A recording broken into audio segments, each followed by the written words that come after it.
Welcome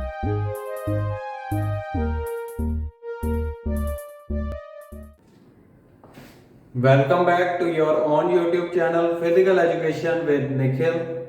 आज की इस वीडियो में हम प्रिंसिपल्स ऑफ स्पोर्ट्स ट्रेनिंग के बारे में पढ़ेंगे।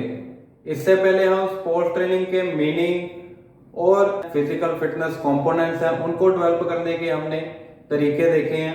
अगर आपने वो वीडियोस नहीं देखी तो उसकी हमने अलग से प्लेलिस्ट बनाई हुई है, आप उसमें जाकर उनको देख सकते हैं। तो स्पोर्ट्स ट्रेनिंग, जैसा कि मैंने आपको पहले बताया था कि स्पोर्ट्स ट्रेनिंग एक ऐसा प्रोसेस है जिसमें कि एक स्पोर्ट्स पर्सन की परफॉर्मेंस को वेरियस ट्रेनिंग मेथड्स के थ्रू डेवलप किया जा सकता है। तो आज की इस वीडियो में हम उनके प्रिंसिपल्स के बारे में पढ़ेंगे। तो चलिए शुरू करते हैं। सबसे पहला प्रिंसिपल है प्रिंसिपल ऑफ ओवरलोड।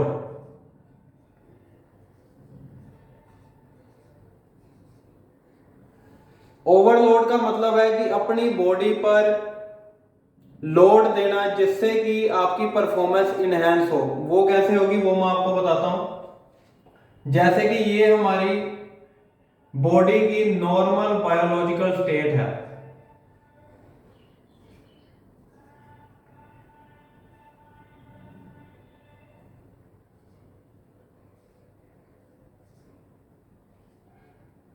ये हमारी बॉडी की नॉर्मल बायोलॉजिकल कंडीशन है, ये लाइन उसको इंडिकेट कर रही है। फिर क्या हुआ, हमारी बॉडी पर लोड पड़ा ट्रेनिंग के थ्रू, ट्रेनिंग स्टिमुलस मिला हमें। तो उससे क्या हुआ, हमारी बॉडी फटीग में चली गई। ये लाइन फटीग को शो कर रही है, इससे हमारी बॉडी फटीग में चली गई। और उसके बाद क्या हुआ कि हमने रेस्ट की। रेस्ट करने के बाद हमारी बॉडी जो है वो धीरे धीरे रिकवरी में आई।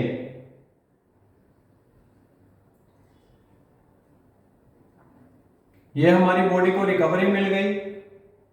फिर उसके बाद क्या हुआ कि हमारी जो परफॉर्मेंस है वो रिकवरी के बाद इंक्रीज हो गई। वो नॉर्मल कंडीशन से अब चली गई। नॉर्मल फिटनेस लेवल से हमारा फिटनेस लेवल इंप्रूव हो गया, तो वो यहां तक चली गई। तो ये परफॉर्मेंस कंपटीशन में काम आई।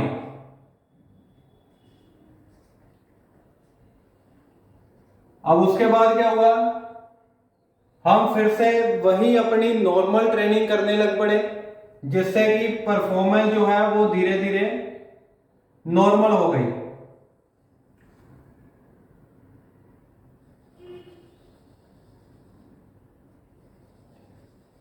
इस एरिया को हम कहते हैं, जो हमारी नॉर्मल फिटनेस लेवल से जो हमारा फिटनेस लेवल इंप्रूव हुआ, इसको हम कहते हैं ओवर कंपनसेशन।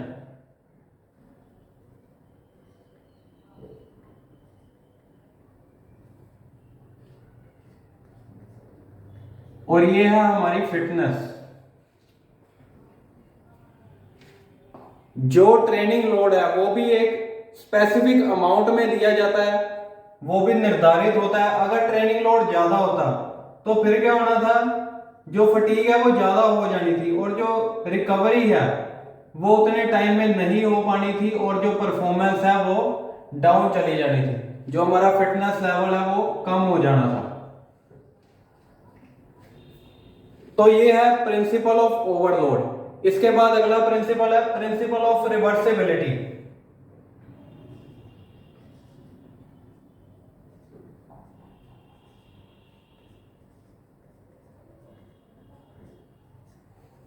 रिवर्सिबिलिटी का मतलब है कि जो हम अपने ट्रेनिंग सेशन को, जो एक स्पोर्ट्स पर्सन अपनी ट्रेनिंग को दोबारा रिपीट करता है, उसके बीच का जो रेस्ट पीरियड है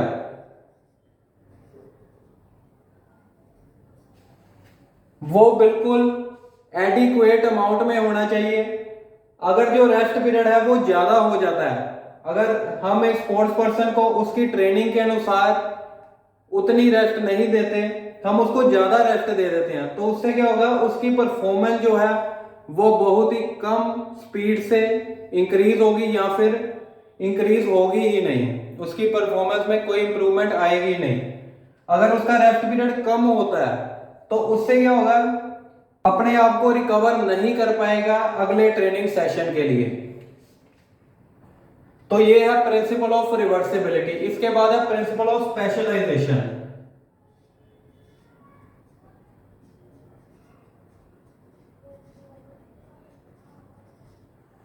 स्पेशलाइजेशन का मतलब है एक पर्टिकुलर स्पोर्टिंग इवेंट में एक पर्टिकुलर स्पोर्ट्स स्किल को इंप्रूव करने की ओर ध्यान देना, उसी के हिसाब से ट्रेनिंग जो है वो लेनी। फॉर एग्जांपल, अगर एक वॉलीबॉल प्लेयर है और वो लिबरो बनना चाहता है, एक डिफेंस स्पेशलिस्ट बनना चाहता है, तो वो क्या करेगा, अपने अंडर आर्म पास की ही ट्रेनिंग लेगा, ना कि वो अटैकर की तरह अपनी जंप को बढ़ाने की कोशिश करेगा, ना ही अपनी ब्लॉकिंग स्किल की ओर ध्यान देगा, क्योंकि वो बनना ही लिबरो चाहता है और वो उसी के अनुसार अपनी स्पेशलिटी की ओर ध्यान देगा, उसी के हिसाब से एक स्पेसिफिक स्किल को अडॉप्ट करने की कोशिश करेगा। अगर एक सेटर है, वो भी क्या करेगा, अपना अपर हैंड पास ही इंप्रूव करने की कोशिश करेगा। इसके अलावा लिबरो अपनी एजिलिटी भी बढ़ाएगा, अपनी स्पीड को भी बढ़ाएगा, यानी जो जो उसकी पोजीशन के हिसाब से स्किल्स की रिक्वायरमेंट है वो उसी को बढ़ाने की कोशिश करेगा। अब इसके बाद अगला प्रिंसिपल है principle of individualism.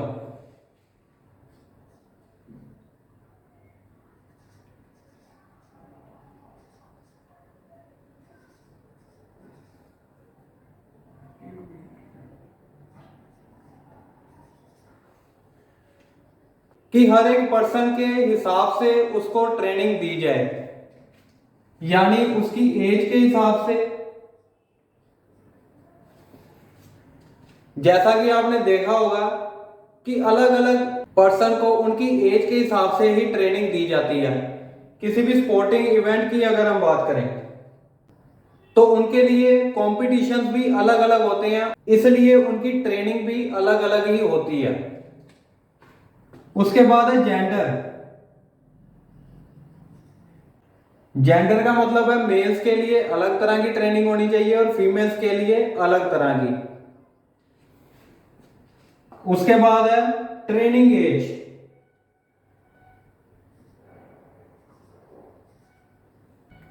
Training as का मतलब है कि कोई पर्सन कितनी देर से ट्रेनिंग ले रहा है। ट्रेनिंग एज उस पर्सन का एक्सपीरियंस शो करती है उस पर्टिकुलर गेम में या फिर स्किल में। तो अगर उसकी ट्रेनिंग एज ज्यादा है तो इसका मतलब है कि उसकी जो बॉडी है वो अडेप्टिव हो गई है उस पर्टिकुलर स्पोर्ट्स के लिए।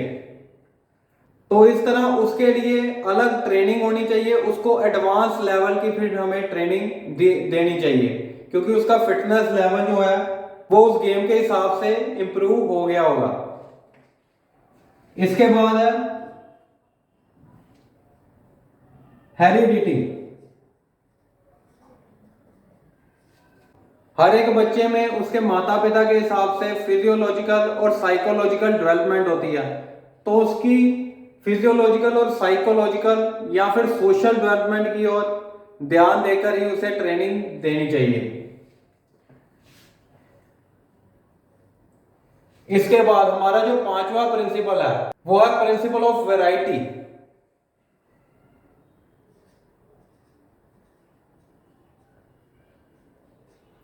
इसका मतलब है कि हम जो ट्रेनिंग मेथड के थ्रू एक स्पोर्ट्स पर्सन को ट्रेन कर रहे हैं उसमें वैरायटी हो, डिफरेंट डिफरेंट ट्रेनिंग मेथड्स के थ्रू उसकी परफॉर्मेंस को इनहेंस करने की कोशिश करना, जिससे कि उस खिलाड़ी का खेल के प्रति इंटरेस्ट भी बना रहे और उसे बोर्डम भी ना हो।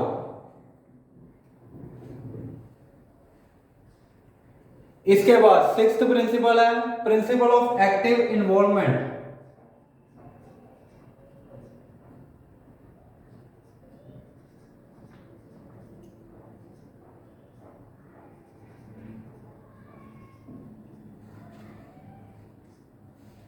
एक्टिव इन्वॉल्वमेंट का मतलब है कि जो स्पोर्ट्स पर्सन है उसका खेल के प्रति या फिर उस पर्टिकुलर स्किल के प्रति जो वो सीखना चाहता है उसके प्रति उसका पैशन हो, इंटरेस्ट हो।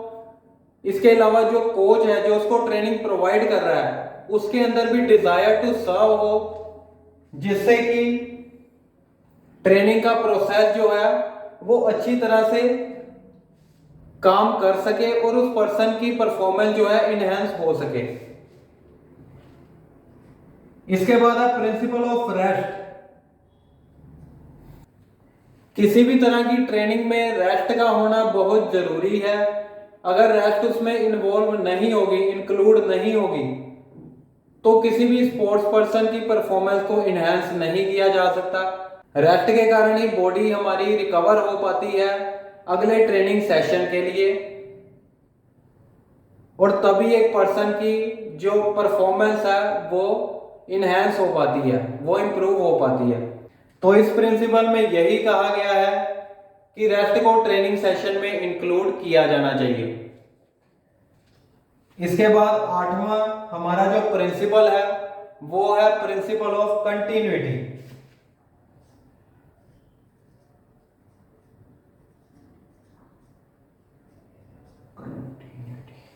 तो कंटिन्यूटी का मतलब है कि एक स्पोर्ट्स पर्सन का अपने ट्रेनिंग सेशन में लगातार इन्वॉल्व रहना। कंटिन्यूटी से मतलब उसकी कंसिस्टेंसी से है। अगर वो कंटिन्यूसली अपने आप को ट्रेनिंग सेशन में इन्वॉल्व रखेगा तभी उसकी परफॉर्मेंस जो है इनहेंस हो पाएगी। इसके बाद हमारा 9th प्रिंसिपल है प्रिंसिपल ऑफ पीरियडाइजेशन।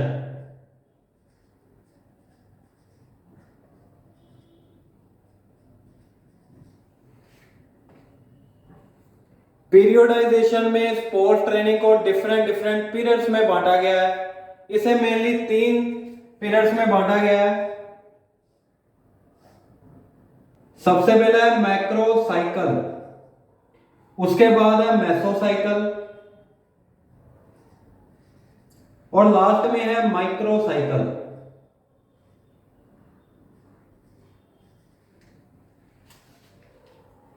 अब ये 3 साइकिल्स क्या होते हैं इनके बारे में हम डिटेल में नहीं जाएंगे, उसकी मैं अलग से वीडियो बना दूंगा, क्योंकि आज हम बात कर रहे हैं प्रिंसिपल्स ऑफ स्पोर्ट्स ट्रेनिंग की, तो हम इनके बारे में डिटेल में नहीं पढ़ेंगे। मेन मैं आपको बता देता हूं कि जो मैक्रो साइकिल है वो सबसे बड़ा साइकिल माना जाता है। ये मेनली 3 to 12 मंथ्स का होता है। इसके बाद है मेसो साइकिल। मेसो साइकिल को मीडियम साइकिल भी कहा जाता है और ये वीकली चलता है। इट में बी 1 or 2 वीक साइकिल। अब तीसरा है माइक्रो साइकिल। माइक्रो साइकिल को सबसे छोटा साइकिल माना गया है। ये होता है 7 से 10 दिन के बीच में। इन साइकिल्स में स्पोर्ट्स पर्सन के ट्रेनिंग लोड को बढ़ाया और घटाया जाता है, जिससे कि उसकी परफॉर्मेंस में इफेक्ट पड़ता है। उसकी परफॉर्मेंस इंप्रूव करने के लिए ही इसको 3 साइकिल्स में बांटा गया है। तो आज की वीडियो में बस इतना ही। उम्मीद है कि आपको ट्रेनिंग प्रिंसिपल्स के बारे में पता चल गया होगा। अगर आप हमारे चैनल पर पहली बार आए हैं तो ऐसी और वीडियोस के लिए हमारे चैनल को सब्सक्राइब कर लें। अगर आपको फिजिकल एजुकेशन के किसी भी टॉपिक में डिफिकल्टी है तो आप मुझे कमेंट सेक्शन में बता सकते हैं। मैं पूरा प्रयास करूंगा कि उस टॉपिक पर वीडियो बना सकूं। अगर आपको वीडियो अच्छी लगी तो वीडियो को लाइक जरूर करें। तो मिलते हैं अगली वीडियो में एक नए टॉपिक के साथ। Thanks for watching and take care.